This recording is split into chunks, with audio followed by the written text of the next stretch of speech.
Hey everyone, welcome back to the channel. In today's video, we're going to show you how to delete all your activity from your Google account. Whether you want to clear your search history, YouTube watch history, or anything else, we've got you covered.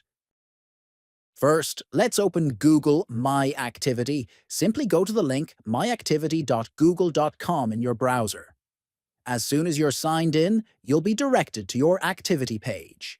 Next, on the left sidebar, you'll see an option called Delete Activity By. Go ahead and click on it. Here, you'll be asked to choose the time range for the activity you want to delete. You can either select All Time if you want to delete everything, or choose a custom range to delete activity from a specific period. Once you've selected your time range, you'll have the option to choose which products you want to delete activity from. You can pick everything like Search, YouTube, and Maps, or you can just select the ones you want to clear. Once you've made your selections, click Next. Then click Delete to confirm your choice. Google will remove your selected activity permanently from your account.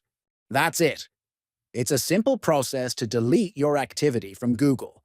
If you found this video helpful, don't forget to like, share, and subscribe for more tech tips. See you in the next video.